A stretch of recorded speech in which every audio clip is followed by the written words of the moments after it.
नमस्कार मित्रों, स्वागत है आपका मेरे YouTube चैनल नॉवेल्स इन ऑडियो डॉट कॉम में। मित्रों, आप सुन रहे हैं गुलशन नंदा जी द्वारा लिखित शगुन उपन्यास का चौथा भाग। कहानी बहुत ही इंटरेस्टिंग है और यदि आपने पहले की 3 पार्ट नहीं सुने हैं तो उन्हें अवश्य सुने। आपको कहीं भी कोई बोरियत नहीं आएगी। तो शुरू करते हैं। दोपहर के खाने के बाद शारदा कपड़े प्रेस करने बैठ गई। अजय तो दिन भर बाहर रहता था, इसलिए एकाकीपन की उकताहट को मन से दूर रखने के लिए वह स्वयं अपने आप को किसी न किसी काम में व्यस्त रखती।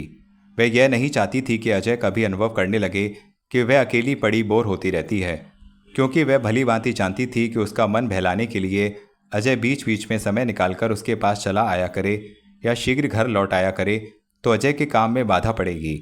और अब नए काम में दृढ़ रहने के लिए उसे पत्नी के भरसक सहयोग की जरूरत थी।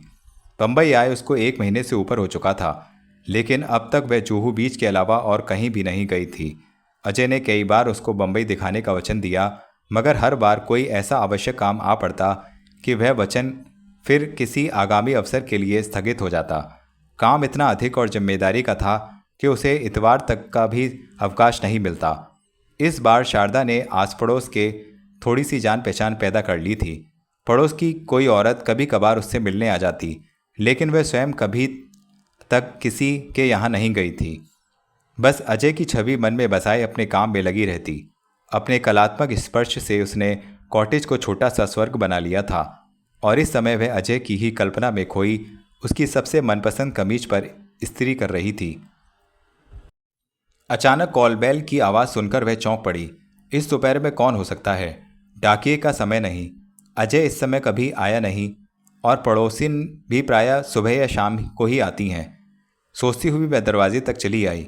एक बार फिर बेल हुई और उसने किवाड़ खोल दिया और फिर अपने सामने पति को देखकर एकाएक पल भर के लिए तो स्थिर रह गई। आप इस समय? आश्चर्य से हकलाते हुए उसने कहा। हाँ, मैं इसी समय। अजय ने अंदर आते हुए उसी ढंग से रुक रुक कर कहा और मुस्कुराते हुए प्यार से उसके कंधे पर दोनों हाथ रखकर बोला, क्यों इस समय मेरा आना अच्छा नहीं लगा? यह बात नहीं, वह जल्दी से मुस्कुराकर बोली, लेकिन यह असाधारण बात है कि आप इतनी जल्दी कैसे आ गए? अपना वचन निभाने? कौन सा वचन? तुम्हें बम्बई की सैर जो करानी है। देखो, राहू जी की गाड़ी लेकर आया हूँ। शारदा ने दरवाजे से झांककर देखा। बाहर नीले रंग की डैटसन गाड़ी देखकर उसकी आंखों में चमक आ गई और वह खुशी से बोली, कब चलिएगा? अभी, तुरंत। मैं अभी 5 मिनट में तैयार होती हूँ। कहते हुए वह अंदर की ओर भागी, लेकिन कॉरिडोर में दाखिल होते ही उसके मुंह से चीख निकल गई, हाय राम। जल्दी में वह स्त्री को कमीज पर ही छोड़ गई थी, जिससे वे सब धुआं धुआं उठ रहा था। उसने झट स्विच ऑफ किया और स्त्री को उठाकर चिंता से अजय की जली हुई कमीज को देखने लगी। अरे, तुमने तो मेरा दिल जला दिया। अचानक अपने पीछे अजय की आवाज़ सुनकर वह उछल पड़ी और पलटकर अपराधी सी नज़रों से उसकी ओर देखते हुए बोली, जी दिल? अजय ने कमीज के गिरेबान के पास बाईं ओर संकेत करते हुए कहा, जहाँ पर जलने से सचमुच दिल की सी आकृति बन गई थी। I am very sorry. Sharada ने अपनी भूल पर आत्मग्लानि अनुभव करते हुए कहा। अच्छा, अब सॉरी वॉरी छोड़ो, अजय लापरवाही से हाथ हिलाते हुए बोला, और जल्दी तैयार हो जाओ, वरना दिल जले कुछ कर बैठेंगे। क्या कर बैठेंगे? शारदा ने झट तेवर बदलकर कहा। गाड़ी लेकर अकेले ही सैर को निकल जाएंगे। हम यह नहीं होने देंगे। आप क्या कर लेंगी? हम आपकी गाड़ी के सामने लेट जाएंगे। शारदा ने कुछ इस ढंग से अभिनय करते हुए कहा कि अजय अनायास ठहाका मारकर हंस पड़ा। वाह! तभी किसी अजनबी की आवाज़ सुनकर दोनों चौंक पड़े और एक साथ पलटकर देखने लगे।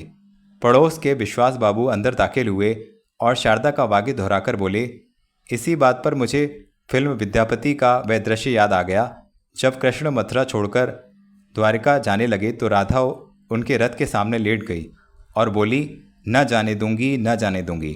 रथ के आगे जान, और उन्होंने गला खकार कर इसे राग में अलपना ही चाहा था कि अजय ने मुस्कुराते हुए हाथ जोड़ दिए। बस बस विश्वास बाबू, मेरी राधा को इस सत्याग्रह पर रास्ते पर मत डालिए। कहिए, आज कैसे पधारे? अरे भाई, यह बिजली के बिल, ना जाने बिजली घर का आदमी यह मोहल्ले भर के बिल मेरे यहाँ क्यों फेंक जाता है? विश्वास बाबू ने बिजली का बिल उसकी ओर बढ़ाते हुए कहा। बिल देते हुए उनकी दृष्टि शारदा को ही निहार रही थी।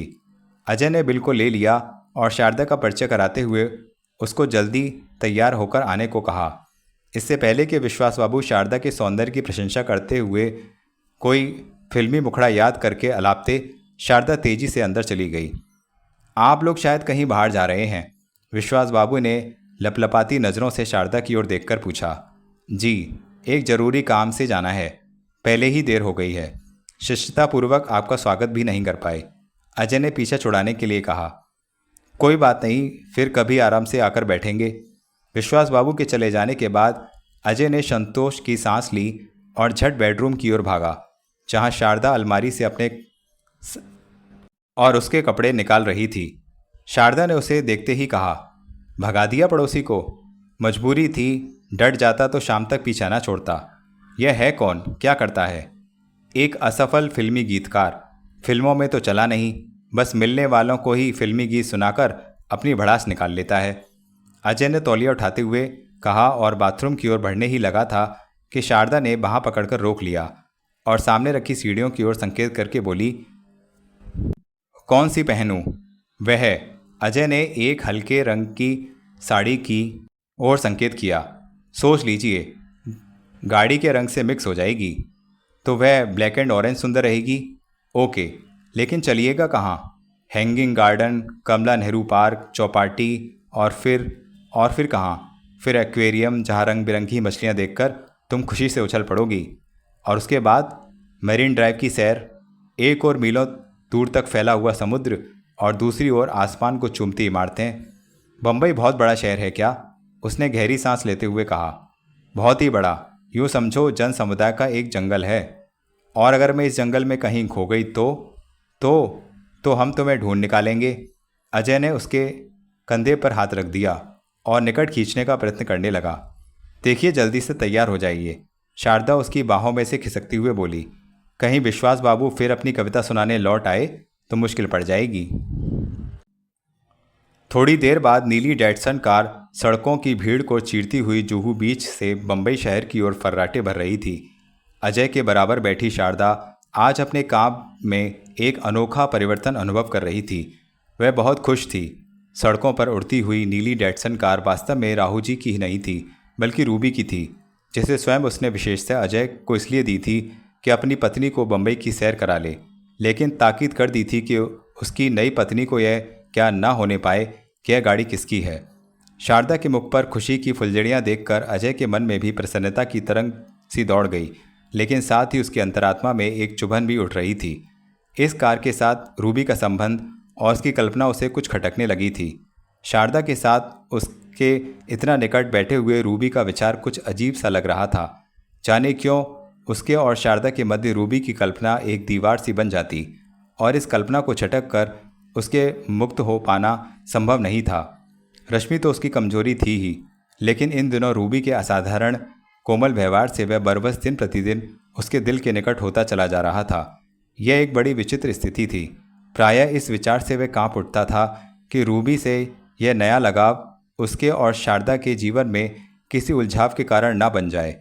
जब रूबी ने अपनी कार ऑफर करते हुए उसे शारदा को बम्बई घुमा लाने का जोरदार आग्रह किया था, तब भी अजय को यह बात कुछ खटकी थी और रूबी को आश्चर्य से देखते हुए पूछा था, तुम्हें उससे इतनी सहानुभूति क्यों हो गई? उससे नहीं, तुमसे। मुझे तुम्हारी खुशियाँ चाहिए, रूबी ने गंभीरता से उत्तर दिया। वह क्यों? सोचती हूँ अगर वह खुश ना रही तो तुम्हारा दाम्पत्य जीवन दूभर हो जाएगा। मेरी खुशी से तुम्हें किस प्रकार का संतोष मिलेगा? संतोष नहीं, तड़प मिलेगी। और यह तड़प, इसका आनंद ही कुछ और है जो तुम समझ ना पाओगे। रूबी ने मंद सी मुस्कान से कुछ विभोर होकर यह बात कही थी। एकाएक शारदा की चीख ने उसकी कल्पना की तंद्रा तोड़कर उसे सजग कर दिया और उसने तेजी से ब्रेक लगाए। विचारों के प्रवाह में खोए उसने कार उस सड़क की ओर घुमा ली थी जहां नो एंट्री का बोर्ड लगा हुआ था। सॉरी कहकर उसने झट गाड़ी को पीछे लिया और दूसरी सड़क पर डाल दिया। क्या सोच रहे थे? उसे विचारमग्न देखकर शारदा ने पूछा।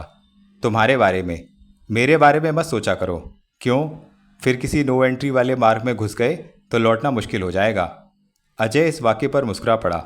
शारदा का चेहरा खुशी से दमक रहा था। अजय ने सोचा कि साधारण ढंग में वह कितनी बड़ी अर्थपूर्ण बात कह गई थी। सचमुच अगर वह उसे छोड़कर फिर रूबी के विच्छेदित प्यार के पीछे भाग पड़ा तो वह उस नो एंट्री के मार्ग से लौट नहीं सकेगा। अजय ने शारदा को बम्बई के सारे दर्शनीय स्थान दिखा दिए। Hanging garden, Kamla Nehru park, museum, Chowpatty, fish aquarium और फिर मरीन ड्राइव से होते हुए वे गेटवे ऑफ इंडिया पर आ गए। दर्शकों की अथाह भीड़ समुद्र के किनारे मुंडेरों पर बैठी आते जाते स्टीमरों, नावों और दूर खड़े विशाल जहाज़ों को देख रही थी। हर जाति, हर वर्ग, हर प्रकार का और हर प्रांत के आदमी थे। बड़ी संख्या विदेशियों की भी थी। शारदा ने सोचा, अजय ठीक ही कहता है, बम्बई इंसानों का एक बहुत बड़ा जंगल है। फिर उसे विचार आया कि अगर सचमुच वह जंगल में भटक कर खो जाए तो क्या हो। इस शहर में इतने सारे लोग क्यों खिंचे चले आते हैं? शारदा ने अचानक उससे पूछा। अपना भाग्य परखने। आप भी तो भाग्य परखने आए थे। परख तो लिया है, बल्कि किसी सीमा तक सफल भी हो गया हूँ। देख लो, 6 महीने में ही एक अच्छी नौकरी और रहने का मकान मिल गया है। लेकिन मकान तो अस्थायी है। मालिक मकान लौट आए तो कोई और स्थान ढूंढ लेंगे, लेकिन नौकरी दूसरी मत ढूंढिएगा। क्यों? राहु जी अच्छे आदमी लगते हैं। शायद आपकी लगन, परिश्रम और कर्तव्य परायणता देखकर बिजनेस में कोई हिस्सा दे दें। तुमने कैसे जाना कि वे अच्छे आदमी हैं? उनका व्यवहार देखकर। आज आपको कार दे दी, आधे दिन की छुट्टी दे दी, क्या पता है कब। अरे छोड़ो, यह बम्बई है। यहाँ बिना मतलब के कोई बात भी नहीं कर सकता। सच? हाँ। शारदा कुछ कहते कहते रुक गई और चुपचाप अजय की आंखों में देखने लगी। क्या सोचने लगी? अचानक अजय ने पूछा। कहीं आप भी किसी मतलब के लिए तो मुझे यह सैर नहीं करा रहे? ओ डोंट बी सिली, वह अनायास कह उठा और फिर शारदा की आंखों में शरारत की चमक देखकर ठहाका मारकर हंस पड़ा, जिसमें शारदा ने भी उसका साथ दिया। उस रात दोनों ने होटल ताजमहल के गोल्डन ड्रैगन रेस्टोरेंट में चाइनीज़ खाना खाया।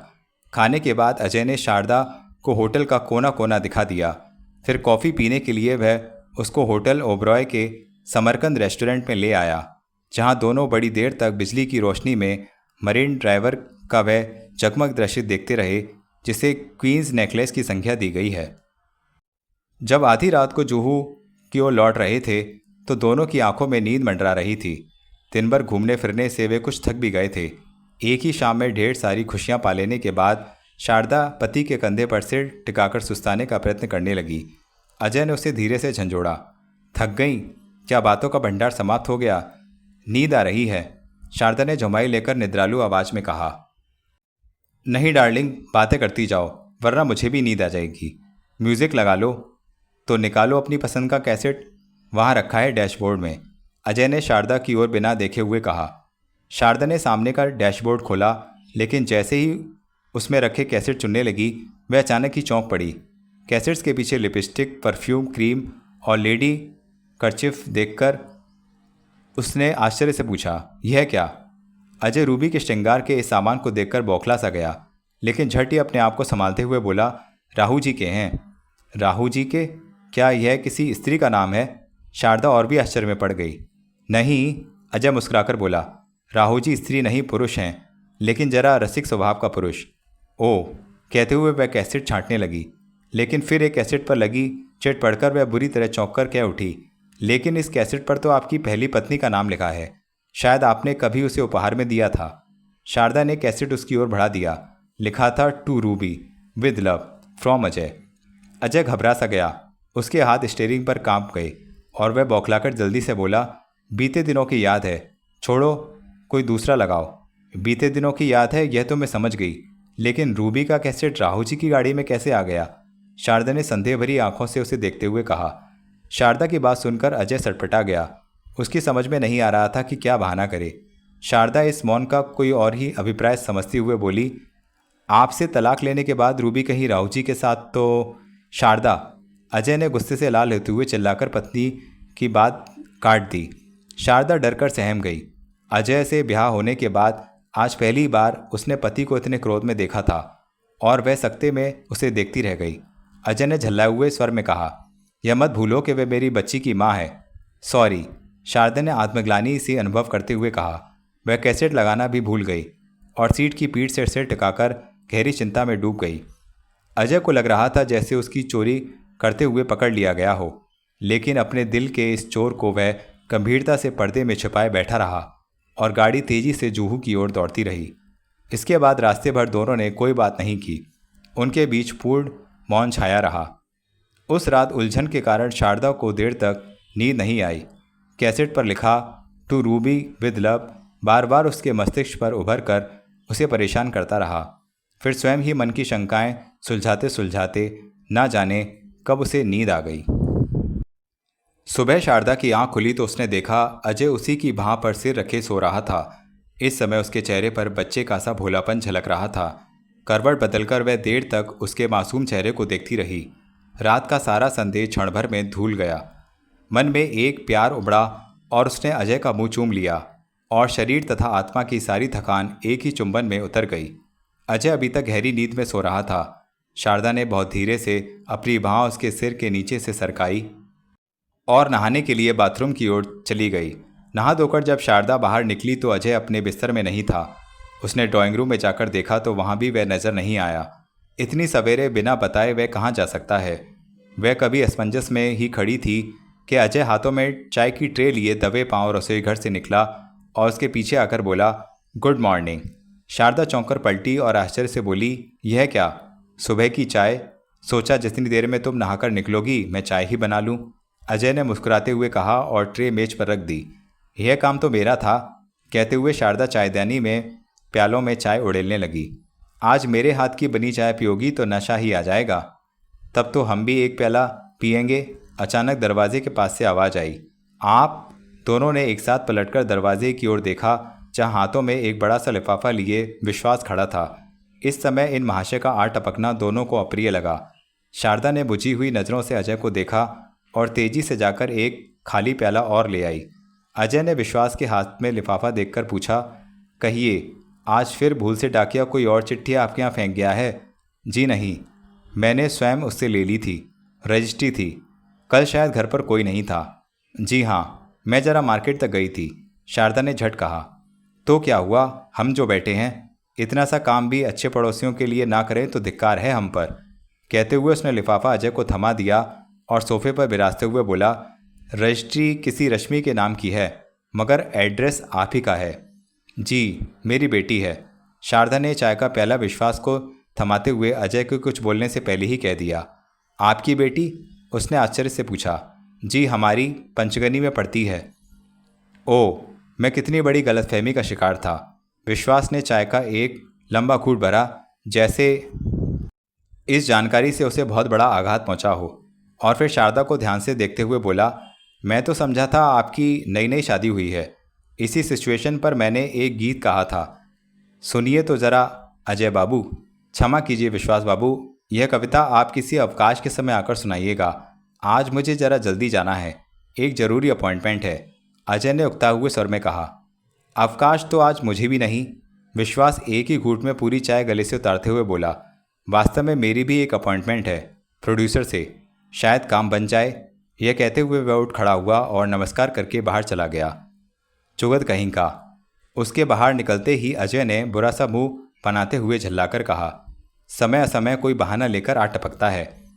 लेकिन रश्मि की चिट्ठी आपके पते पर? शारदा ने विषय बदलते हुए प्रश्नसूचक नज़रों से उसकी ओर देखा। राहु जी की कंपनी का लेटर है। वास्तव में रश्मि के नाम पर मैंने एक फ्लैट बुक कराया है, उसी का एग्रीमेंट है। कहाँ? रूबी पैलेस में। कहते हुए अजय लिफाफा खोलकर दस्तावेज को देखने लगा। शारदा कुछ देर चकित सी खड़ी उसे देखती रही, फिर धीरे से बड़बड़ाई, रूबी पैलेस? दस्तावेज को लिफाफे में डालकर अजय ने ध्यानपूर्वक पत्नी के चेहरे के उतार चढ़ाव का निरीक्षण किया। शंकाओं में व्यर्थ ही आपस में कई गुणियाँ पड़ जाने की संभावनाएं बढ़ जाती हैं। अब और सत्य को छुपाना उचित नहीं होता। यह सोचकर शारदा के दूसरे प्रश्न से पहले ही उसने स्वयं सारी बात स्पष्ट कर दी। हाँ, रूबी पैलेस में। शारदा, मैं तुम्हें यह बताना भूल ही गया था कि जो 6 मंजिला बिल्डिंग राहु जी बनवा रहे हैं वह रूबी के बंगले को तोड़कर ही बनाई जा रही है, और रूबी का प्रार्थना पत्र ही उसका नाम रूबी पैलेस रखा गया है। उस पुराने बंगले की सेल से रूबी को 20 लाख रुपए मिले हैं। साथ ही नई बिल्डिंग में टेरेस फ्लैट भी उसी का होगा, और उसी बिल्डिंग में एक फ्लैट आपका है। मेरा नहीं, रश्मि का है। मैं तो केवल उसका गार्जियन हूँ। कल तक जो उसकी गार्जियन रूबी थी, शारदा की शंका दूर नहीं हुई थी। असली गार्जियन तो अब भी वही है, लेकिन इनकम टैक्स और ब्लैक एडजस्ट करने के लिए उसने मुझे गार्जियन बना दिया है, अर्थात रुपए वह लगाएगी और ख़रीदा जाएगा मेरे नाम से। इनकम टैक्स का मामला कुछ टेढ़ा होता है, ज़रा सोच लीजिए, शारदा ने कुछ सोचते हुए कहा। वह राव जी संभाल लेंगे, मैं जो कुछ कर रहा हूँ अपनी बेटी के भविष्य के लिए। शारदा उसकी बात सुनकर चुप तो हो गई, लेकिन कुछ इस प्रकार अविश्वास से उसकी ओर देखने लगी मानो इस उत्तर से उसकी संतुष्टि ना हुई हो। अजय के चेहरे के बदलते रंग उसके मन में संदेह भर रहे थे। उसकी गहरी नज़रों का सामना न करते हुए अजय ने पूछा, क्या मेरी बात पर विश्वास नहीं आ रहा तुम्हें? है विश्वास तो फिर क्या सोच रही हो? रूबी पैलेस से बढ़ती हुई आपकी घनिष्ठता कहीं आपके और मेरे बीच दूरी ना बन जाए। नॉनसेंस, वह उखड़ी आवाज़ में झल्लाकर बोला और फिर दूसरे ही क्षण प्यार से उसे पास लाते हुए समझाने लगा। तुमसे यह बात शायद मैं पहले ही कह देता, लेकिन आते ही तुम्हें किसी गलतफहमी में डालना मैंने उचित नहीं समझा। आपको बनाना खूब आता है। ओठों पर बलपूर्वक मुस्कुराहट लाते हुए वह बोली। नाउ रिलैक्स, कहो चाय कैसी बनी? चख तो लूँ? शारदा ने चाय का प्याला उठाकर ओठों से लगा लिया। ठंडी चाय में अब क्या मज़ा रहा होगा? आपके हाथों की मिठास तो अभी तक है। लगता है विश्वास भावु की कविता का तुम पर भी प्रभाव पड़ गया है। उसकी कविता का नहीं, आपके प्यार का। खैर छोड़ो इन बातों को और जल्दी से नाश्ता तैयार कर दो, मुझे आज सचमुच ही जल्दी जाना है। यह कहकर अजय बाथरूम की ओर चला गया, लेकिन इस विचार को वह मस्तिष्क से न छटक सका कि कल की शारदा में और आज की शारदा में खासा अंतर आ चुका है। उसके चेहरे पर प्यार का जो निखार कल था वह आज नहीं, शंका और संदेह की परछाइयाँ फैलने लगी थीं। ऐसा ना हो रूबी का सामर्थ्य शारदा की दूरी का कारण बन जाए। उसकी कल्पना ही से वह कांप कर रह गया। उधर शारदा ने राहु जी के एग्रीमेंट को सरसरी ढंग से पढ़ा और संभाल कर अलमारी में रख दिया। ना जाने क्यों आज उसे अजय के प्यार में वह आत्मीयता अनुभव नहीं हो रही थी जिसका अनुमान उसे घंटों तक विभोर किए रखता था। यह शंका बार बार उसे डरा रही थी कि कहीं रश्मि के फ्लैट की सीढ़ियां रूबी के टेरिस फ्लैट से मिलकर दोनों को एक ना कर दें। एक बार उसके दिल में रश्मि के प्रति भी हल्की सी घृणा उभर आई, लेकिन उसके मन की स्वाभाविक कोमलता ने बच्ची के प्रति घृणा के भाव को पनपने नहीं दिया और वह चाय के खाली प्याले उठाकर रसोई घर की ओर चल दी। रूबी पैलेस का निर्माण कार्य अपने शिखर पर पहुंच चुका था। अजय सुबह नाश्ता करके घर से निकलता और प्रायः आधी आधी रात को लौटता। सारा दिन निर्माण कार्य की निगरानी और बिल्डिंग बनाने का सामान जुटाने में गुजर जाता। बीच में थोड़ा बहुत अवकाश मिलता वह रूबी की भेंट चढ़ जाता। रूबी भी इन दिनों उस पर कुछ अधिक ही मेहरबान थी। काफ़ी समय वह अजय के साथ साइड पर बिताती। कहीं पर चाय, कॉफ़ी और प्रायः दोपहर का खाना भी चलता। अजय को धीरे धीरे अनुभव होने लगा जैसे रूबी के बिना उसका जीवन अधूरा है। शारदा लाख अच्छी सही, लेकिन रूबी के रिक्त स्थान की पूर्ति वह नहीं कर सकती। रात को थका हुआ जब वह घर लौटता तो शारदा को पहली सी प्रेम की गरिमा न दे पाता। उसके आलिंगन में भी वह आत्मीयता न होती जिसका तनिक सा स्पर्श भी कभी रोमांचित कर जाता था। शारदा जब कभी इस उपेक्षा का कारण जानने का प्रयत्न करती तो वह अपनी व्यस्तता और थकान का बहाना करके इस विषय को टाल देता। आपसी संबंध में इस दरार से दोनों की मानसिक शांति छिनती जा रही थी। वे अपने आप को ऐसे दोराहे पर खड़ा अनुभव कर रहे थे जहाँ से मंजिल का कोई चिन्ह नहीं मिलता। अजय एक अनोखी मानसिक दुविधा में जकड़ा हुआ था। न वह शारदा से अलग रह सकता था और न रूबी ही से दोस्ती का संबंध तोड़ सकता था। अब तो दोनों ही औरतें उसके मनोमस्तिष्क पर छाई रहती। बड़ी उलझी हुई समस्या थी, किसे छोड़े और किसे रखे, और अगर दोनों ने से बनाए रखे तो कैसे। फिर उसे यह विचार भी परेशान कर रहा था कि रूबी पैलेस बन जाने के बाद इस घनिष्ठता से रूबी से मिलने का कोई अवसर जाने मिले ना मिले, ऐसी चिंताओं से उसे मस्तिष्क के तंतु टूटते से अनुभव होते। रात अजय समय से कुछ पहले घर आ गया। शारदा को उसका जल्दी आना अच्छा तो लगा, लेकिन अपनी खुशी को उसने कोई अधिक उजागर नहीं किया। खाना खा चुकने के बाद अजय ने ही सन एंड सैंड में चलकर कॉफ़ी पीने का प्रस्ताव रखा। आज वह खासे अच्छे मूड में था। देर तक वह सन एंड सैंड में बैठे कॉफ़ी पीते और बातें करते रहे। फिर बाहर सिल्वर बीच पर चले आए। आकाश पर पूनम का चांद अपने पूरे यौवन पर था। बीच पर घूमने वाले रोमांटिक जोड़े घरों को लौट चुके थे। कहीं कहीं कोई प्रेमियों का जोड़ी सपनों की दुनिया में खोई रेत पर लेटी दिखाई दे जाती। छिटकी हुई चांदनी और थिरकती हुई लहरें ऐसा लगता था जैसे चमचमाती तलवारों पर कोई विशाल लोक नृत्य चल रहा हो। अजय पत्नी की गोद में सिर रखे चांद को देख रहा था और शारदा धीरे धीरे उसके बालों में उंगलियां फेर रही थी। अचानक शारदा ने पूछा, किस चिंतन में खो गए? सोच रहा हूं कि स्वर्ग घर के इतना निकट है और हम उससे कितनी दूर हैं। मेरा बस चले तो रोज आपको यहाँ ले आया करूं। प्रकृति की सुहानी छटा थकान भी दूर करती है और मन को शांति भी देती है, और प्यार की प्रेरणा भी। शारदा ने धीरे से उसका मुंह चूम लिया। क्या करूं, दिन भर इतना अधिक काम रहता है कि घर लौटने के बाद इतनी शक्ति भी नहीं होती कि कहीं चला जाए। बस यही जी चाहता है कि तुम्हें बाहों में लेकर बिस्तर पर गिर जाऊं। यह कहकर उसने शारदा के गले के गिर्द बाहें डालकर उसको सीने से लगा लिया। आपका रूबी पैलेस पर अब कितना बन गया है? शारदा ने उसकी बाहों के घेरे में समाते हुए पूछा। ना जाने क्यों रूबी पैलेस के नाम पर अजय की बाहों का घेरा एकाएक ढीला पड़ गया। उसे लगा जैसे खुशी में फले उड़ते हुए किसी ने अचानक उसके बदन में सुई चुभो दी हो।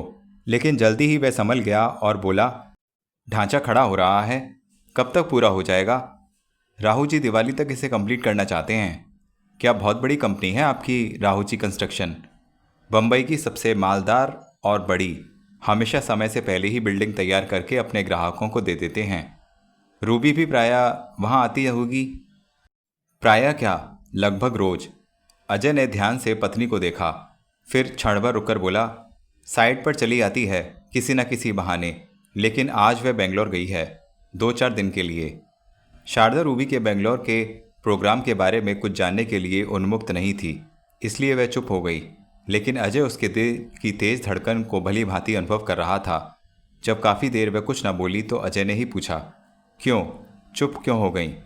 एक बात कहना चाहती हूँ, बुरा तो ना मानिएगा। क्या कोई ऐसी भयानक बात है? नहीं तो फिर निसंकोच कह डालो। जी चाहता है मैं नौकरी कर लूँ। नौकरी? अजय ने चौंकते हुए आश्चर्य से उसकी ओर देखा। कौन सी नौकरी? वही पुरानी बैंक वाली। प्रयत्न करूँ तो बम्बई ब्रांच में वह मेरी पोस्टिंग कर देंगे। इसमें मेरी आज्ञा की क्या ज़रूरत है? झट एप्लीकेशन दे दो। आप दिल से कह रहे हैं ना? मेरे दिल और मेरी जुबान में कोई अंतर, कोई मतभेद नहीं। सच? शारदा ने आंखों में चमक लाने का प्रयत्न किया। हाँ, तुम्हारी उकताहट भी दूर हो जाएगी और घर के 4 पैसे भी आने लगेंगे। मेरा मतलब तुम्हारे लिए। उसने कुछ उपेक्षा से कहा और उसकी गोद छोड़कर उठ खड़ा हुआ। शारदा भी उठकर कपड़ों से रेत झाड़ने लगी। वापस लौटते समय दोनों मौन थे। शारदा की उदासी अजय से छिपी नहीं थी, लेकिन बार बार उसको एक झूठ पर बहलाकर वह स्वयं अपने जीवन को और बोझिल नहीं बनाना चाहता था। इसलिए उसने शारदा को अधिक कुरेदने का प्रयत्न नहीं किया। दूसरी शाम जब अजय काम से लौटा तो शारदा घर पर नहीं थी। उसने दरवाजे पर खड़े होकर इधर उधर देखा तो विश्वास बाबू सामने ही पेड़ के नीचे कुर्सी बिछाकर अखबार पढ़ रहे थे। अजय को देखते ही वह दूर से बोले, आइए आइए, पधारिए अजय बाबू। कुछ सुना आपने? क्या? अजय ने पास आते हुए पूछा। बराबर में जो साहिबा बहन रहती है ना? हाँ, क्या हुआ उसे? उसे तो कुछ नहीं हुआ, उसकी लड़की किसी लड़के के साथ भाग गई है। तो क्या हुआ? लड़की लड़के के साथ नहीं भागेगी तो क्या आप जैसे? यह कहते कहते वह रुक गया और फिर क्षण भर रुककर बोला, खैर जाने दीजिए। जाने कैसे दूंगा? कवि हूँ, दिल रखता हूँ, भाव है, भावनाएं हैं मेरी भी। हाँ, तो जरूर अपने भावों को कविता में ढालिए। ऐसे अवसर रोज कहाँ मिलते हैं। अरे कैसे ढालूं कविता में? यह कोई प्रेम की बात नहीं, गिरावट है, दरिद्रता है, अपमान है सामाजिक मूल्यों का। जानते हैं, लड़की विवाहित थी। अजय को एक धक्का सा लगा और वह चुप हो गया। विश्वास ने उसके मौन का लाभ उठाते हुए 4-5 मिनट में ही उन दोनों को की प्रेम कथा सुना दी। अजय इन अप्रिय बातों को अधिक न सुन सका और चिल्लाकर बोला, बंद करो यह बकवास। विश्वास झट चुप हो गया और आश्चर्य से अजय को देखने लगा, जो क्रोध से लाल पीला हो रहा था। वह उसके यूं गर्म हो उठने का कारण पूछने का भी साहस नहीं कर सका और सहसा सहमा सा दरवाजे की ओर संकेत करके बोला, वह रही आपकी पत्नी, जाइए। अजय ने घूमकर देखा तो शारदा तरकारी की बास्केट उठाए अपने शैके के सामने खड़ी थी। अजय ने संकोच से विश्वास को देखा और कहा, सॉरी मिस्टर विश्वास, मुझे पड़ोसियों की बुराई सुनना बहुत अप्रिय लगता है। यह कहकर वह अपने मकान की ओर बढ़ गया। जरा बाजार तक गई थी। शारदा ने किवाड़ खोलकर अंदर दाखिल होते हुए कहा, कोई बात नहीं, मुझे अधिक प्रतीक्षा नहीं करनी पड़ी। विश्वास बाबू की कविता कैसी रही? तरकारी की बास्केट मेज पर रखकर पति के चेहरे पर आई अप्रसन्नता को देखते हुए शारदा ने पूछा। बिल्कुल बकवास। यह कहकर वह रुक गया और फिर उसके ओठों पर खेलती चंचल मुस्कुराहट को देखकर बोला, तुमने कैसे जाना? मैं उस चुगदे से कविता सुन रहा था। उसके पास और है ही क्या? है एक नई बकबक, पड़ोसियों की निंदा। ओ, तो सविता बहन की बेटी का किस्सा ले बैठा होगा। क्या यह बात सच है? सुना तो मैंने भी है। शारदा बास्केट में से फल और तरकारी निकालकर फ्रिज में रखती हुई बोली। तो जरूर उसके पति ने कोई बड़ी मूर्खता की होगी, वरना कोई शरीफ लड़की इतना भयानक कदम नहीं उठा सकती। आपने ठीक समझा। वास्तव में इतनी सुंदर पत्नी होते हुए भी उसके पति ने एक रखेल भी रखी हुई थी। सुना है पत्नी को छोड़कर हफ्तों उसके यहाँ पड़ा रहता है। लेकिन इसकी प्रतिक्रिया इतनी भयानक तो नहीं होनी चाहिए थी कि पत्नी इस सीमा तक विद्रोही हो जाए। अजय कुछ आक्रोश में आकर बोला।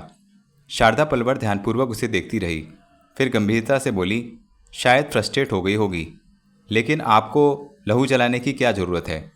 चलिए मुंह धो लीजिए, मैं आपके लिए चाय बनाकर लाती हूँ। यह कहकर शारदा रसोई घर में चली गई और अजय अपने बेडरूम में आ गया। शारदा का कहा वाक्य इतनी सुंदर पत्नी होते हुए भी उसके पति ने एक रखेल रखी हुई थी, अभी तक उसके मस्तिष्क में गूंज रहा था। अजय को लगा कि शारदा ने यह वाक्य सविता की बेटी के लिए नहीं, बल्कि अपने और रूबी के दृष्टांत को देखकर कहा है।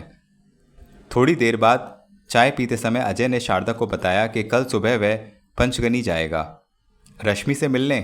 एक चमक आंखों में लाते हुए शारदा ने उत्सुकता से पूछा। नहीं, उसे लाने के लिए जा रहा हूँ। दशहरा से दिवाली तक उसकी 1 महीने की छुट्टियाँ हैं। रूबी भी जा रही है क्या? नहीं, वह तो बेंगलोर से नहीं आ सकती, इसी कारण मुझे जाना पड़ रहा है। मैं भी चलूँ आपके साथ? इसी बहाने अपनी बेटी को मिल लूँगी, शारदा ने पति की आंखों में झांकते हुए कहा। नहीं, तुम्हारा जाना उचित नहीं होगा, अजय ने गंभीर स्वर में कहा। क्यों? अगर रश्मि ये जान गई कि मैं उसके लिए एक नई माँ ले आया हूँ तो वह आपसे घृणा करने लगेगी, यही ना? पति की बात को काटकर स्वयं पूरा करते हुए वह बोली। अजय ने ध्यान से उसके फड़फड़ाते नथनों को देखा और उसके ओठों की जल्लाहट को कम करने के लिए मुस्कुरा दिया। फिर उसके कंधों पर प्यार से हाथ रखकर बोला, तुम समय की नजाकत को समझने का प्रयत्न करो शारदा। मैं तो समझ रही हूँ, लगता है आप ही बहक रहे हैं। शारदा, जैसे किसी भीतर की पीड़ा से कराहकर वह चिल्लाया। घबराइए नहीं, मैं वही करूँगी जिसमें आप खुश रहें। यह कहकर उसने धीरे से पति के हाथों को अपने कंधों पर से हटाया और उसके प्याले की चाय अपने खाली प्याले में उड़ेल ली। अजय ने इस हरकत पर प्रश्नसूचक नज़रों से उसकी ओर देखा तो वह मुस्कुराते हुए बोली, ठंडी हो गई है, दूसरी बनाए देती हूँ। और चायदानी से ताज़ा और गर्म चाय उसके प्याले में उड़ेल दी।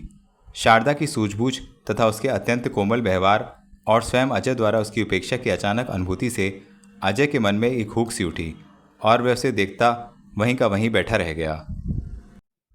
सुबह जब अजय पंचगनी जाने के लिए तैयार हुआ तो उसने सरसरी नज़र अपने सामान पर डाली। बैग को खोलकर देखा। 2 दिन की ज़रूरत का पूरा सामान उसमें शारदा ने पहले ही रख दिया था।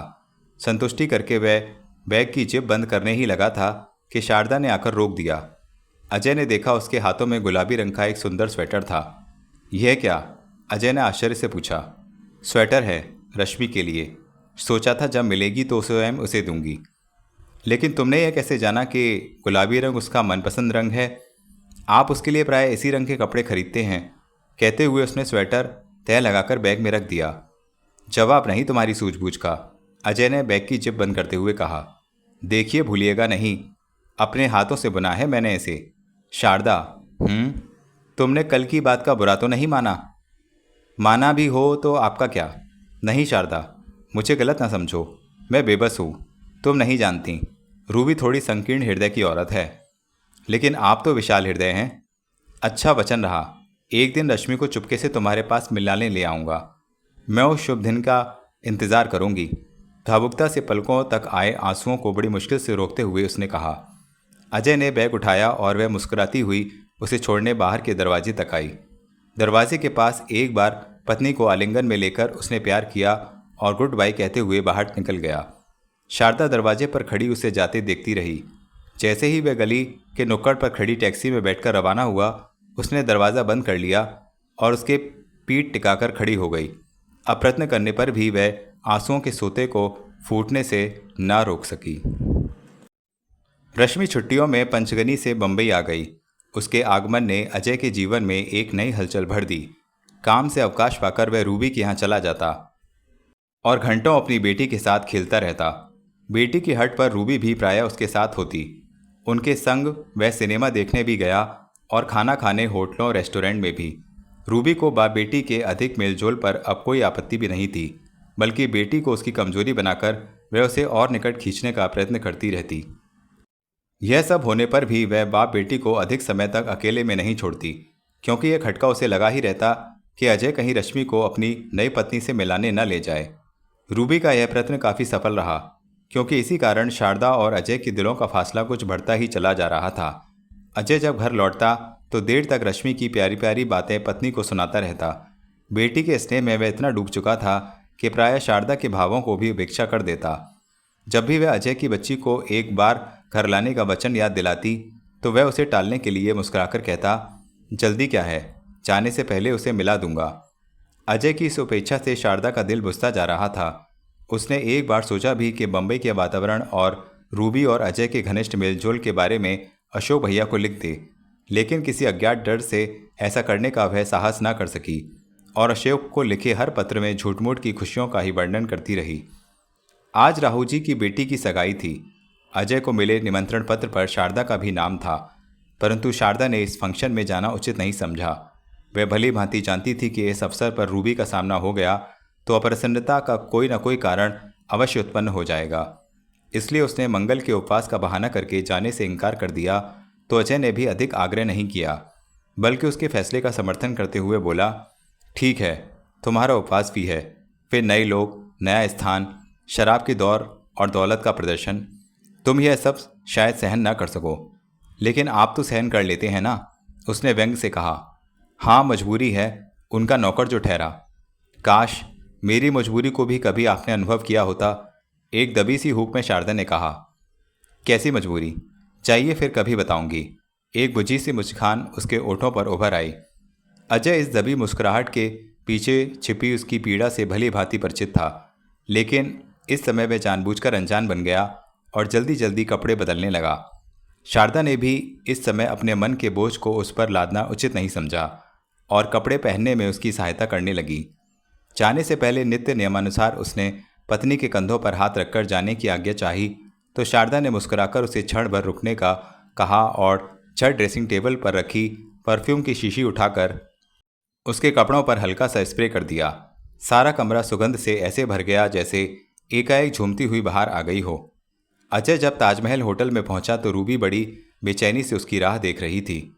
उसे अकेले देखकर रूबी के मन में खुशी के अंबार से फूट पड़े, लेकिन प्रसन्नता के इस भाव को उसने व्यक्त नहीं होने दिया और गंभीर होकर पूछा, शारदा नहीं आई? नहीं, आज उसका उपवास था।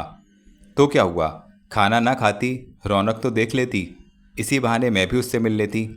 नहीं रूबी, उसकी उपस्थिति से ना मैं तुमसे खुलकर बात कर सकता हूँ और ना तुम मुझसे। ओह, एक बात पूछूं? कहीं हमारा मेलजोल तुम्हारी पत्नी को अप्रिय तो नहीं लगता? वह कौन सी ऐसी पत्नी है जो अपने पति को किसी दूसरी स्त्री के पहलू में देखकर खुश होगी? एक तो मैं हूँ, तुम। अजय के ओठों पर एक अनोखी सी मुस्कुराहट उभर आई। हाँ, ये जानते हुए भी कि तुम किसी और के हो, दिल का दर्द दबाकर मुस्कुराती रहती हूँ। जीवन को यह रूप तुमने स्वयं ही तो दिया है। वह मेरी भूल थी जो न जाने किस भावुकता में हो गई। अब उस भूल को भी सुधारना चाहूँ तो वह सुधर नहीं सकती। रूबी ने एक ठंडी आह भरते हुए उत्तर दिया। अजय ने ध्यान से उसकी आंखों में देखा और उसकी पलकों में रुके आंसू देखकर हैरान रह गया। रूबी इन आंसुओं को बलपूर्वक पीने का प्रयत्न करती हुई मेहमानों की उस भीड़ की ओर चल दी जो राहु जी की बेटी की सगाई की रस्म देखने के लिए स्टेज के पास जमा हो रही थी। वह एक नश्तर अजय के दिल में छोड़ आई थी और उसे बात आगे बढ़ाने का अवसर भी नहीं दिया गया था। रूबी के इस भावपूर्ण वाक्य ने पल भर के लिए उसकी धमनियों में बहते लहू में आग सी लगा दी थी। कुछ देर वह स्तब्ध सा खड़ा रहा, फिर धीरे धीरे उसके पास चला आया। वह एक स्तंभ से पीठ लगाए सगाई की रस्म को देख रही थी। अजय ने बहुत प्यार से उसके नग्न कोमल कंधे को हौले से दबा दिया। इस स्पर्श से वह चौंक पड़ी और फिर चुपचाप ओठों तले मुस्कुराहट को दबाकर राहु जी की बेटी और दामाद को हीरों की बहुमूल्य अंगूठियां एक दूसरे को पहनाते देखने लगी। उसने अजय की ओर केवल एक नज़र देखा और फिर स्पष्टतया उसकी ओर से यूं विमुख सी हो गई थी मानो उसे अजय के स्पर्श का एहसास ही ना हुआ हो। क्या सोच रही हो? थोड़ी देर बाद अजय ने दबी आवाज में पूछा। कितनी भाग्यहीन हूं मैं। क्यों? शादी भी की तो विल मैरिज। अगर शगुन से और नक्षत्रों से शुभ मुहूर्त निकलवाकर सब कुछ विधि अनुसार होता तो शायद इतनी आसानी से न टूटता ये रिश्ता। रिश्तों की अपनी क्रिया है। शरीर का तो हर रिश्ता एक ना एक दिन टूट जाता है, मगर दिल का रिश्ता अटूट है। अजय ने प्यार भरी नज़रों से उसे देखते हुए कहा।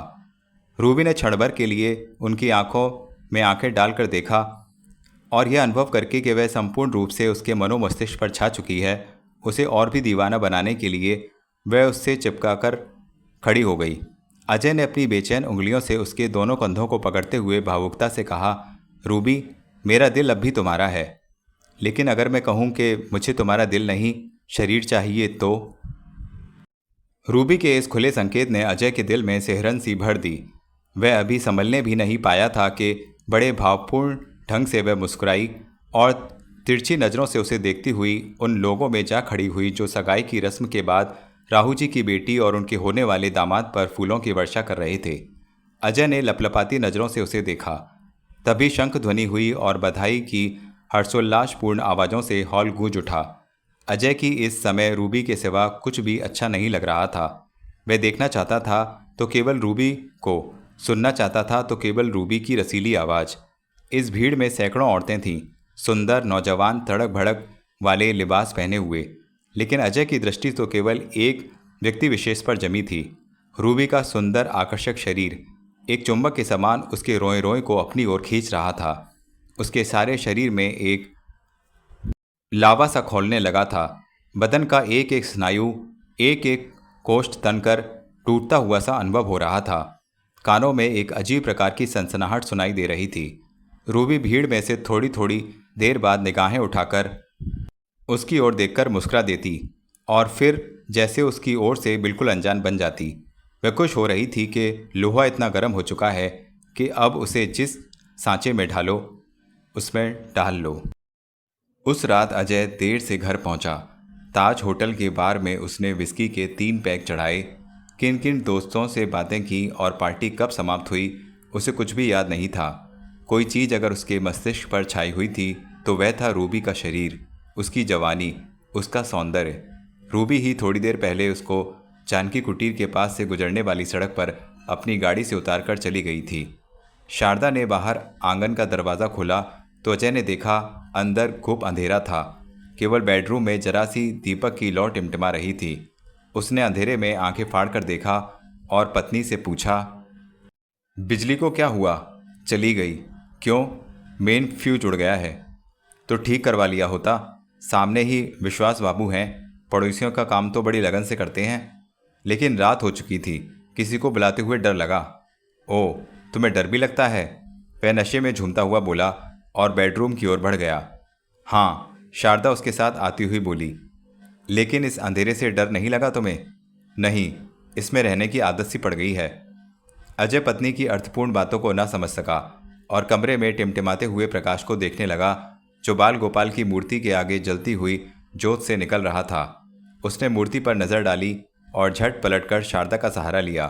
फिर कोट उतारकर उसको देता हुआ बोला, शारदा, तुम ऐसा करो, अपने भगवान को किसी दूसरे कमरे में ले जाओ। क्यों? वह थोड़ा उखड़कर बोली। मुझे इनसे डर लगता है। डरता वह है जिसके दिल में पाप हो। पाप तो है, वह लड़खड़ाकर बोला। पाप? उसने आश्चर्य से पति के मदरा से लाल हुए चेहरे को देखा। पाप नहीं तो और क्या है? देखो ना, पति तुम्हारा हूँ, प्यार तुमसे करता हूँ, लेकिन ना जाने रूबी क्या जादू कर देती है। जब उसके सामने जाता हूँ सब कुछ भूल जाता हूँ। वह लड़खड़ाती हुई आवाज़ में रुक रुक कर कहता चला गया। शराब के नशे ने उससे वह सब कुछ उगलवा दिया जो अब तक वह शारदा से छिपाता चला आ रहा था। शारदा का सारा संदेह विश्वास में बदल गया। उसने तड़प कर कहा, वह उसका जादू नहीं, आपकी कमज़ोरी है। अगर वह कमज़ोरी है तो तुम क्या हो? एक मजबूरी। बेझिझक वह कह उठी। अजय उसके इस वाक्य पल भर के लिए चौंका। माथे पर बल डालकर उसने कुछ सोचा, फिर ठहाका लगाने लगा, हंसने लगा और धड़ाम से पलंग पर लेट गया। शारदा चुपचाप उसके चेहरे को पढ़ने का प्रयत्न कर रही थी। उसे लगा कोई गहरी पीड़ा उसके सीने में अंगड़ाइयाँ ले रही थी। वह शराब के नशे में डूबा ना जाने क्या क्या बड़बड़ा रहा था। शारदा ने नीचे बैठकर उसके जूते और मोजे उतारे। फिर जैसे ही वह उसकी नेकटाई खोलने लगी, अचानक चमककर उसकी अपनी उंगलियां ऐसे खींच लीं जैसे नेकटाई की गांठ से कोई बिच्छू चिपटा हुआ उसे नजर आ गया हो। वह पथराई हुई नज़रों से उसकी कमीज को देखने लगी, जहाँ जगह जगह लिपस्टिक लगे ओठों के गुलाबी निशान थे। अजय की गर्दन पर भी रूबी के चुंबन प्रमाण बनकर जम गए थे। इन निशानों में रूबी के पाप के चिन्ह थे। इस समय उसको यूँ लगा जैसे उसका पति उसके पास होते हुए भी उससे बहुत दूर हो गया था। कहीं रूबी मुझसे अजय को छीनकर मेरी जीवन धारा ही न बदल दे। यह विचार उसके मस्तिष्क में कौंध के समान लपका और वह घबराकर अपने बाल गोपाल के चेहरे को देखने लगी, जो उसकी मनोदशा को जानते हुए बड़े भोलेपन से मुस्कुरा रहे थे। अजय आज बड़ी देर तक सोता रहा। उसकी आंखें खुली तो दिन चढ़ आया था। अपना सिर उसको बहुत बोझिल लग रहा था। कुछ देर तक वह आंखें बंद किए लेटा बदन में स्फूर्ति आने की प्रतीक्षा करता रहा, लेकिन व्यर्थ। आखिर कसमसाता हुआ जम्हाई लेकर वह उठ बैठा।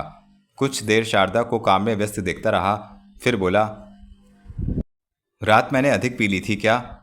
जी, शारदा ने भरी सी आवाज में बिना उसकी ओर देखे हुए कहा। क्या बात है, तुम कुछ बुझी बुझी सी नजर आ रही हो? अजय ने कुछ बेचैन होकर पूछा। जैसे आप कुछ जानते ही नहीं, शारदा ने व्यंग्यात्मक स्वर में कहा। हुआ क्या, कुछ बताओ तो सही। घाव लगाकर उन्हें कुरेदने का प्रयत्न न कीजिए। घाव? कैसे घाव? उसने मस्तिष्क पर बल देते हुए कहा। अजय को रात की कोई बात याद न थी। उसका मस्तिष्क बिल्कुल खाली हो चुका था। उसने प्रश्नसूचक नज़रों से शारदा को देखा। शारदा ने धीरे से खूंटी से उसकी कमीज उतारी और उस पर लगे हुए लिपस्टिक के निशान दिखाकर बोली, ये दाग हैं उन घावों के। ये निशान कैसे लग गए? अजय ने घबराकर पूछा। ये निशान रूबी के ओठों ने लगाए हैं। शारदा, अजय ने चीखकर कहा और फिर एकाएक ठंडा पड़ गया। रात की सारी घटनाएं एक एक करके उसके मस्तिष्क पट पर उभरने लगीं। शराब के नशे में डूबकर किस तरह वह रूबी के साथ लिपटा रहा और कैसे रूबी उस पर प्यार की बौछार करती रही, उसे सब याद आता चला गया। मगर उसके बाद उसका दिमाग बिल्कुल रिक्त था।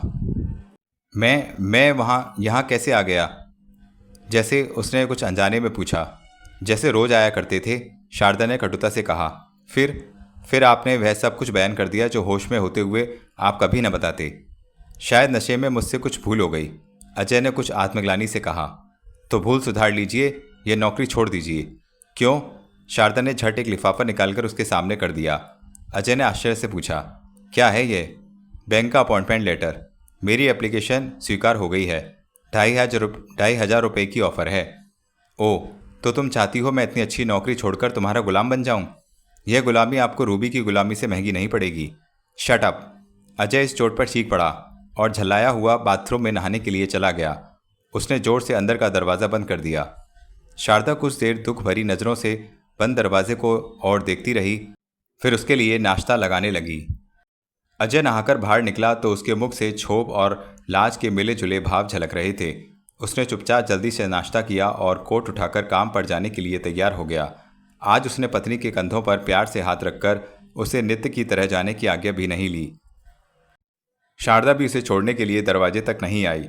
दोनों के बीच रात ही रात में जैसे एक दीवार सी खड़ी हो गई थी। अजय चला गया, लेकिन शारदा अपने दुख के अथाह सागर में डूबी गुमसुम न जाने क्या क्या सोचती रही। उन सोचों के चक्कर में मूल चिंता अपनी सबसे बहुमूल्य वस्तु के गुम हो जाने की थी।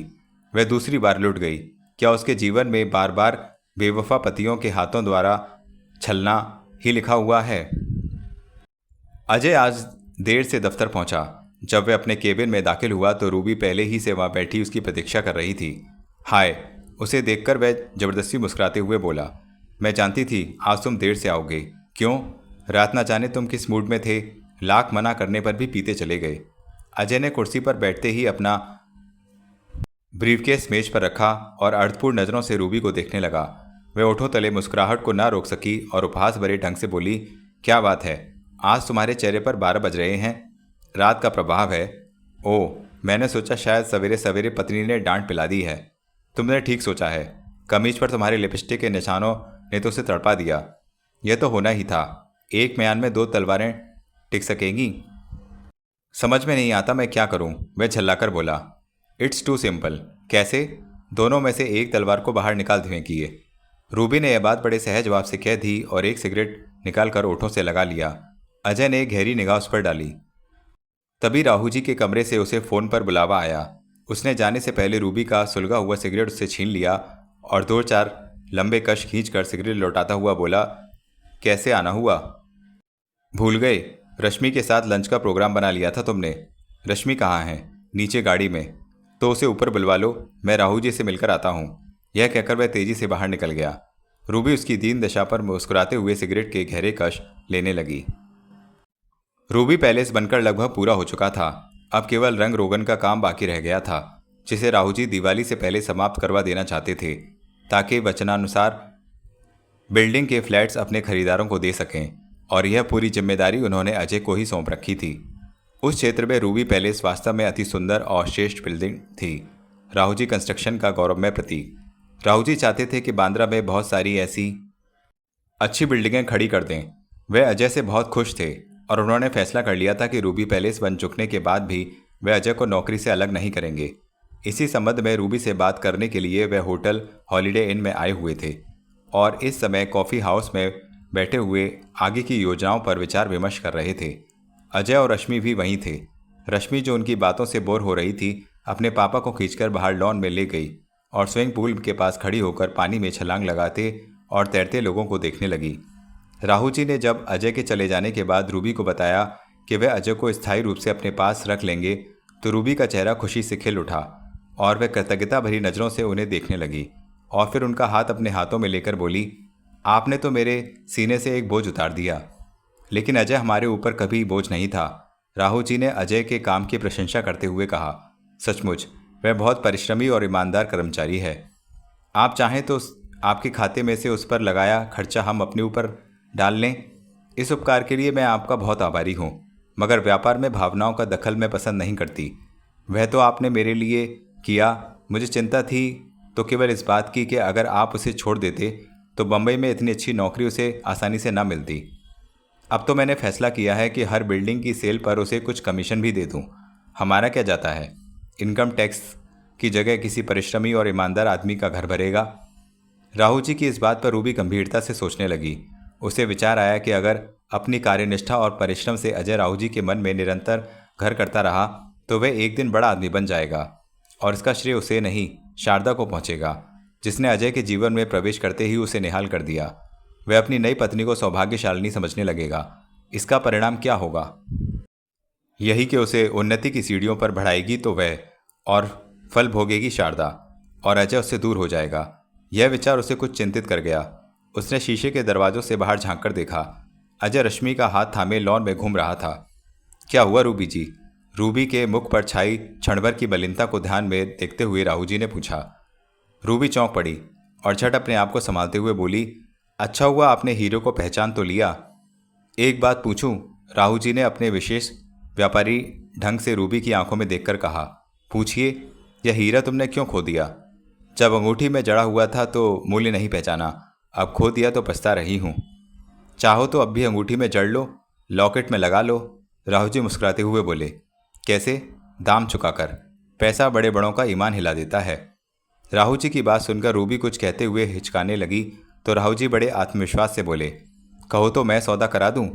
आप भूल रहे हैं राहु जी, वह अब किसी और के जीवन से जुड़ गया है। मैं जानता हूं, शायद वह किसी मूल्य पर ना बिके। जो चीज़ बिकाऊ नहीं होती वह चुरा ली जाती है रूबी जी। राहु जी ने ठहाका लगाकर ठेठ व्यापारी ढंग से कहा। रूबी भी हंसने लगी, लेकिन दूसरे ही क्षण एकाएक उनकी हंसी रुक गई। अजय अचानक ही अंदर लौट आया था और आश्चर्य से उन दोनों को हंसते देखने लगा था। आओ आओ, हम तुम्हारे ही बारे में बात कर रहे थे, राहु जी बोले। किसी चीज़ की चोरी की बात चल रही थी, अजय ने धीमे से मुस्कुराकर कहा। हाँ, एक हीरे की, जो हमने रूबी जी के यहाँ से चुरा लिया है। कौन सा हीरा? तुम? हाँ अजय, रूबी ने बीच में बोलते हुए कहा। राहु जी ने फैसला किया है कि इस दिवाली पर वह बोनस के रूप में तुम्हें कुछ कमीशन भी देंगे और फिर हर नई बिल्डिंग पर यह अलग कमीशन तुम्हें मिला करेगा। धन्यवाद राहु जी। अजय ने कृतज्ञता भरी नज़रों से राहु जी को देखा। धन्यवाद मेरा नहीं, रूबी जी का कीजिए, जिन्होंने यह हीरा मेरी कंपनी को देकर मुझकर उपकार किया है। छोड़िए ना अब राहु जी, रूबी ने अपनी प्रशंसा से झेंपते हुए कहा और एक्सक्यूज़ मी कहकर टॉयलेट की ओर चली गई। अजय ने बैरे को और कॉफ़ी का ऑर्डर दिया। फिर राहु जी ने कॉफ़ी पीते हुए कहा, एक बात कहूँ अजय बाबू, जी कहिए। आपने रूबी को तलाक देकर अच्छा नहीं किया। मैंने? वह चौंककर कुछ ही दुखी स्वर में बोला। तलाक मैंने नहीं, स्वयं उसने दिया था। मैं जानता हूँ, और यह भी जानता हूँ कि तुम्हें खोकर वह पछता रही है। आप ठीक कहते हैं, इस पीड़ा का मुझे एहसास है। और फिर रश्मि के होते हुए तो वह अलगाव मेरे लिए भी तड़प बन गया है। तो इस तड़प को तुम सदा के लिए समाप्त क्यों नहीं कर देते? यह अब संभव नहीं, अजय ने कॉफ़ी का घूंट भरते हुए कहा। हर असंभव को संभव बनाना आदमी का ही काम है। अब मैं आपको कैसे समझाऊं कि शारदा के होते हुए यह नहीं हो सकता? हो सकता है। कैसे? उसका मूल्य चुकाकर। राहु जी, अजय एकाएक चीख सा उठा। हाँ, पैसा बड़े बड़ों का ईमान हिला देता है। कहो तो मैं सौदा करवा दूं? अजय ने चौंककर राहु जी को देखा।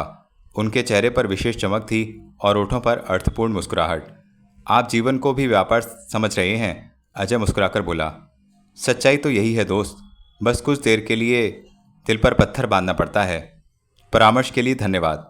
उसी समय रूबी लौट आई और उनके बीच हुई बातचीत को न कुरेदती हुई इस ग्रांड पार्टी की योजना बनाने लगी जो दिवाली के शुभ अवसर पर वह अपने टेरेस फ्लैट पर देना चाहती थी। रश्मि को स्विमिंग पूल का दृश्य दिखाकर अजय ने टूटी फूटी आइसक्रीम ले दी थी और उसे लॉन में छोड़कर स्वयं अंदर लौट आया था। लॉन में टहलती हुई रश्मि सीमेंट की बनी दीवार पर जा बैठी और जूहू बीच पर लगे मेले को देखने लगी। खुले आकाश में रंग बिरंगे गुब्बारे उड़ रहे थे। एक और हुंडोलों पर बच्चे झूल रहे थे और दूसरी ओर खाने पीने की छोटी छोटी दुकानों पर लोगों की भीड़ सी लगी हुई थी।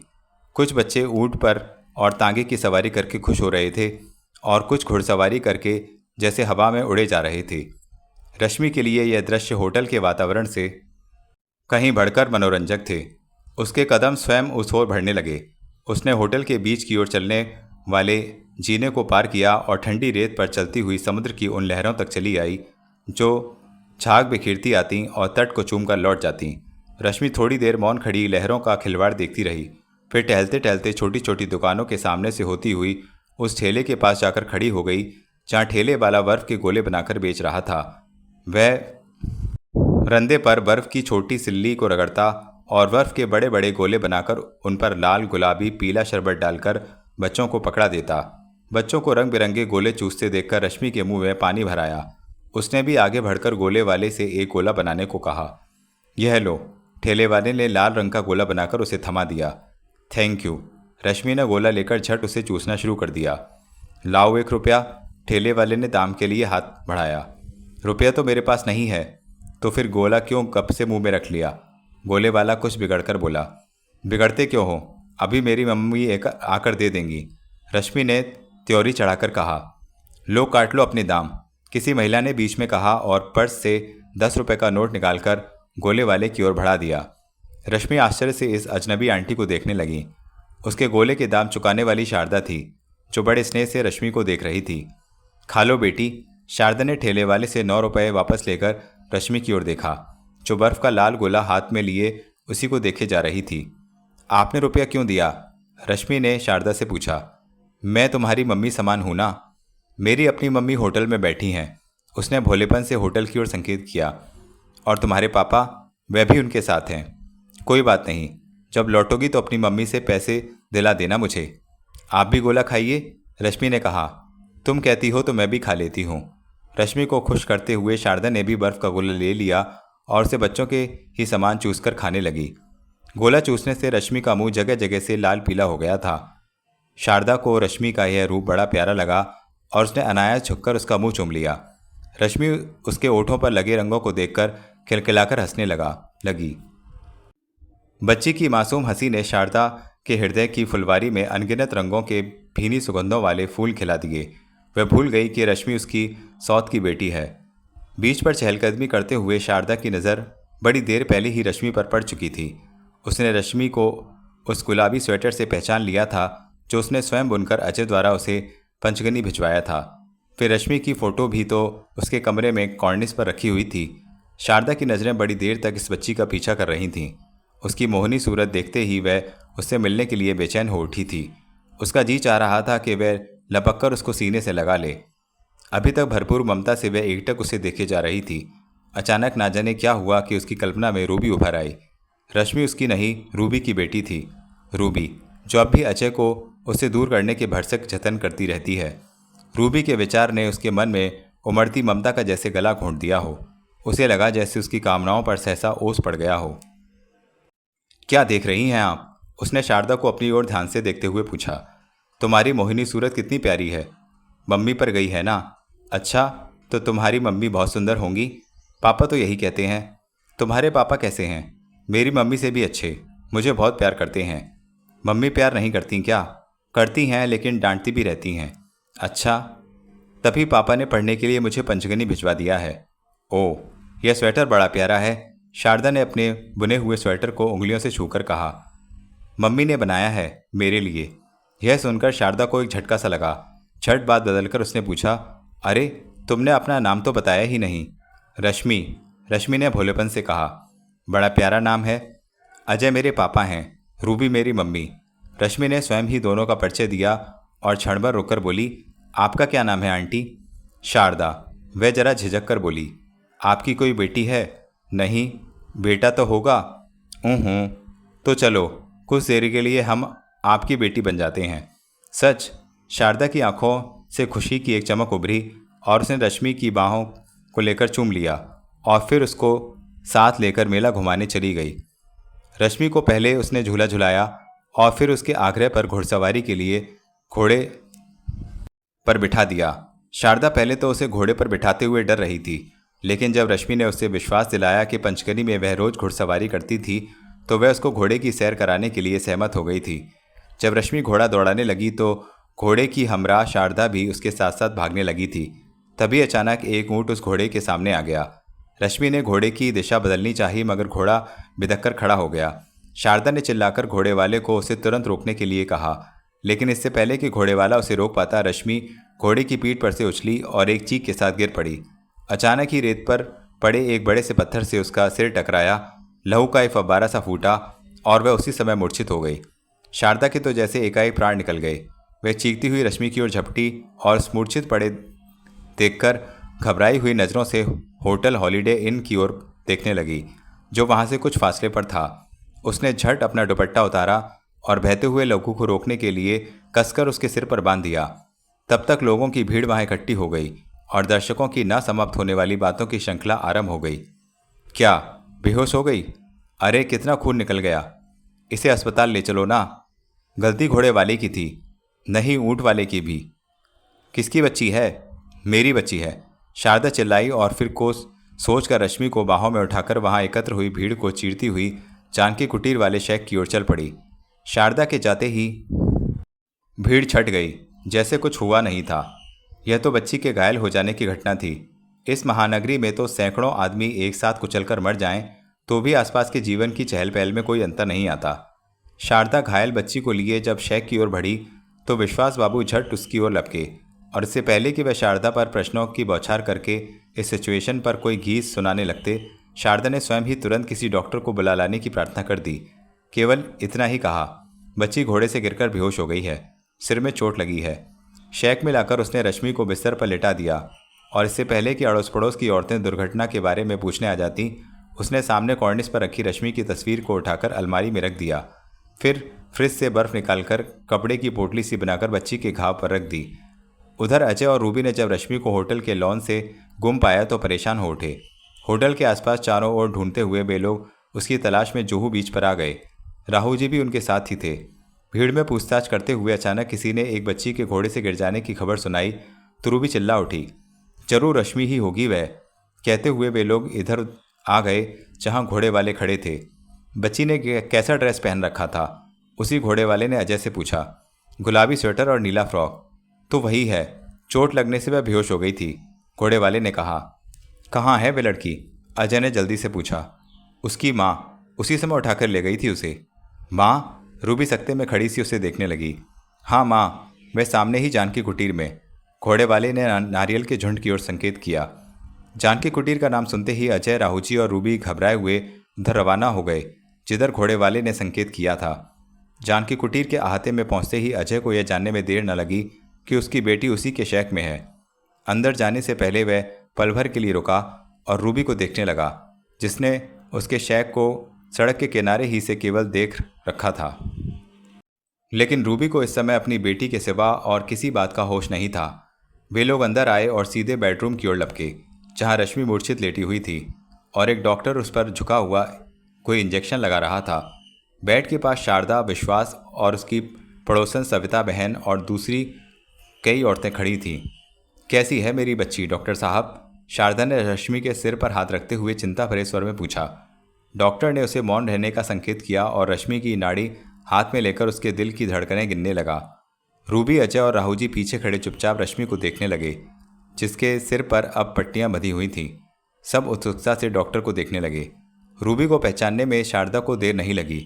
रूबी ने भी अपनी सौत पर एक सरसरी नज़र डाली और दोनों झेंपी नज़रों से बच्ची को देखने लगी।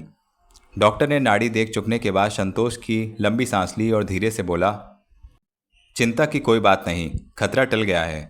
खाने के लिए आज कुछ न दीजिए, बस गर्म पानी की सेंक थोड़ी थोड़ी देर बाद करते रहिए। अगर रात को बेचैनी रही तो एक इंजेक्शन और देना पड़ेगा। डॉक्टर साहब, मेरी रश्मि ठीक तो हो जाएगी? अजय ने कुछ बेचैन होकर पूछा। घबराइए है नहीं, बस कल तक आराम की ज़रूरत है। डॉक्टर ने उसे सांत्वना दी। शारदा ने चुपके से विश्वास की मुट्ठी से 100 रुपये का नोट रखते हुए उसे डॉक्टर की फीस इत्यादि देने को कहा और स्वयं डॉक्टर को धन्यवाद करते हुए बोली, थैंक यू डॉक्टर साहब, आपने मेरी बच्ची की जान बचा ली। वास्तव में इसकी जान तो आपने बचाई है। इसे तुरंत फर्स्ट एड देकर लहू इसका बंद ना कर दिया होता तो ब्रेन हेमरेज का खतरा था। हाँ अजय बाबू, शारदा तो इस बच्ची के लिए यूं तड़प उठी थी जैसे वह उनकी अपनी बेटी हो। विश्वास बाबू ने शारदा की प्रशंसा करते हुए कहा और डॉक्टर के साथ जाने के लिए उसका बैग उठा लिया। तो क्या यह बच्ची आपकी नहीं है? डॉक्टर ने उठते हुए पूछा। जी मेरी ही बच्ची है, रूबी से शारदा मेरी दूसरी पत्नी है, अजय हड़बड़ाहट में कह गया। अजय की बात सुनते ही सबकी नज़रें एक साथ रूबी पर उठ गईं, जो एक बहुमूल्य तड़क भड़क वाला लिबास पहने हुए थी। न जाने क्यों रूबी की निगाह पल भर के लिए झुक गई। डॉक्टर इस पहेली को समझ गया। उसने रश्मि के कमरे से भीड़ कम करने की ताकीद दी और जाने के लिए उठ खड़ा हुआ। डॉक्टर की बात सुनकर सविता बहन और पड़ोस की दूसरी औरतें बाहर चली गई थीं। अजय और राहू जी डॉक्टर को छोड़ने उसके साथ बाहर तक गए। उन लोगों के बाहर चले जाने से कमरे में एक घुटन की सी स्थिति उत्पन्न हो गई थी। बीच में बेसुध पड़ी रश्मि थी और उसकी चारपाई के दोनों ओर 2 प्रतिद्वंदी औरतें थीं। इस बेसुध बच्ची की 2 माएँ, जो पहली बार आमने सामने हुई थीं, मन में एक दूसरे के प्रति अप्रिय भाव होते हुए भी बच्ची को एकटक प्यार से देखे जा रही थीं। कमरे में एक बोझिल मौन था। दोनों की समझ में नहीं आ रहा था आपस में क्या बात करें। आखिर रूबी ही ने शिष्टाचार के नाते आभार प्रकट करते हुए रश्मि को बचाने के लिए शारदा का धन्यवाद किया। बेटी की जान बचाना तो मेरा कर्तव्य था। शारदा ने रश्मि से दृष्टि हटाकर रूबी की ओर देखते हुए कहा। हम लोग मिले भी तो किस अवसर पर? रूबी ने एक ठंडी आह भरी। भगवान को शायद हमें इसी घटना द्वारा मिलाना था। लगता है आपने भगवान में तुम्हारा अटल विश्वास है। रूबी ने मंदिर के कोने में बाल गोपाल के छोटे से मंदिर की ओर देखते हुए कहा। हाँ, स्वयं भगवान ही ने आज मेरी बेटी की जान बचा दी। शारदा के मुंह से निकले मेरी बेटी के शब्दों ने रूबी के दिल में जैसे कांटा सा चुभो दिया। न जाने क्यों सोचकर उसने पर्स खोला और 100 के 5 नोट निकालकर शारदा की ओर बढ़ा दिए। यह क्या? शारदा ने आश्चर्य से उसकी ओर देखा। डॉक्टर की फीस, दवाई इत्यादि का खर्चा। मैं गरीब सही, लेकिन आपको यूँ मेरी भावनाओं का अपमान नहीं करना चाहिए। इसमें अपमान की क्या बात है? हिसाब तो हिसाब है। ऐसा हिसाब अपनों से नहीं परायों से होता है। मैंने कहा ना, रश्मि केवल आपकी नहीं मेरी भी बेटी है। दोबारा उसके मुंह से बेटी शब्द सुनकर रूबी कांप गई। उसे लगा जैसे उसकी सौत ने उस पर करारा जवाबी प्रहार किया हो। तभी अजय के कदमों की चाप सुनाई दी। उसने हाथ खींच लिया और रुपए वापस पर्स में रख लिए। लगता है तुम दोनों ने स्वयं ही आपस में परिचय कर लिया है, अजय ने अंदर आते हुए कहा। मुझे एक दूसरी से मिलाने के कष्ट से बचा लिया। हाँ अजय, तुम्हारी पत्नी सचमुच भारतीय आदर्श नारी है, रूबी ने कुछ व्यंग से मुस्कुराते हुए कहा। लेकिन एक अंतर है इसमें और तुम्हारी आदर्श भारतीय नारी में, अजय ने रश्मि के सिराने बैठते हुए कहा। क्या? यह पति की किसी भी बुराई से समझौता नहीं करती। रूबी को अजय का यह वाक्य कुछ अच्छा नहीं लगा और उसने बात बदलते हुए पूछा, राहू जी कहाँ रह गए? होटल से गाड़ी लेने गए हैं, आते ही होंगे। तो रश्मि को यहाँ से ले चलो। लेकिन डॉक्टर ने तो इसे आराम करने के लिए कहा है। शारदा झट कह उठी। हाँ रूबी, इसे आराम से सोने दो। अजय ने शारदा की बात का समर्थन किया। मेरी मानिए, आप भी आज यहीं रह जाइए, शारदा ने रूबी के पास आकर कहा। रश्मि को सुबह ले जाइएगा। नहीं, मुझे यहाँ अजीब सी घुटन हो रही है, और फिर मैं किसी अच्छे डॉक्टर का परामर्श भी लेना चाहूँगी। उसी समय राहू जी के ड्राइवर ने गाड़ी आ जाने की सूचना दी। रूबी ने एक नज़र अजय को देखा और रश्मि को उठाने के लिए बढ़ी। अजय के लिए बड़ी अप्रिय स्थिति थी। उसने बेबस नज़रों से शारदा की ओर देखा और फिर रूबी के पहले ही स्वयं लपककर रश्मि की गोद में उठाते हुए बोला, शारदा, मैं रश्मि को उसके घर तक पहुंचा कर आता हूं। अजय बच्ची को उठाए ड्राइवर के साथ बाहर चला गया और शारदा बेबस चुप खड़ी उसे देखती रह गई। उसे लगा जैसे कोई उसके कलेजे का टुकड़ा नीचे लिए जा रहा है। रूबी ने झुककर रश्मि के जूते और मोजे उठाए। फिर वह बाहर जाने ही लगी थी कि शारदा ने रश्मि का गुलाबी स्वेटर, जिस पर लगे लहू के धब्बे धोकर उसने कुर्सी पर फैला दिया था, उठाकर रूबी की ओर बढ़ा दिया। बच्ची का स्वेटर। रहने दो, मैं दरअसल बड़ी वहमी स्वभाव की हूँ। आज ही इसने इस अशुभ स्वेटर को पहना और आज ही यह एक्सीडेंट हो गया। कहते हुए वह बाहर की ओर चल दी, लेकिन दहलीज के पास खड़ी होकर फिर पलटकर बोली, क्या रश्मि जान गई है कि तुम्हारा और अजय का क्या संबंध है? नहीं, अजय ने कांपती आवाज़ में कहा। अच्छा है, यह बात वह ना जान पाए। क्यों? शारदा ने उसकी आंखों में झांकते हुए पूछा। उसका पापा उसके दिल से हमेशा के लिए दूर हो जाएगा। यह कहकर वह तेजी से बाहर निकल गई। इस विश्वरेव वाक्य से शारदा की धमनियों में जैसे आग लगा दी। उसे लगा जैसे वह मरुस्थल की तपती हुई रेत पर अकेली खड़ी बेबसी से उस काफिले को देख रही हो जो उसकी पहुंच से दूर होता जा रहा था। उसके मन में अचानक एक हूक सी उठी और उसने गुलाबी स्वेटर को भींच कर सीने से लगा लिया, मानो वह रश्मि को प्यार कर रही हो। तो मित्रों, इस प्रकार गुलशन नंदा का शगुन उपन्यास का चौथा भाग समाप्त हुआ। आशा करता हूँ आपको ये कहानी अवश्य पसंद आ रही होगी। तो यदि आपने चैनल सब्सक्राइब नहीं किया है तो चैनल सब्सक्राइब करें और ध्यान रखें कि चैनल का नाम है novelsinaudio.gaurav। सब्सक्राइब करने से ये फ़ायदा रहता है कि आप जब भी यूट्यूब खोलते हैं आपको मेरे चैनल पर आए उपन्यास तुरंत ही दिख जाएंगे। नहीं तो आप दूसरे चैनल्स पर चले जाएंगे और आप कंफ्यूज हो जाएंगे। तो स्टोरीज़ इसकी बहुत अच्छी है। इस कहानी को लाइक ज़रूर करें, शेयर करें और एक बेल आइकन होता है उसका बटन ज़रूर दबाएं। कमेंट में भी बताएं कहानी कैसी है। धन्यवाद।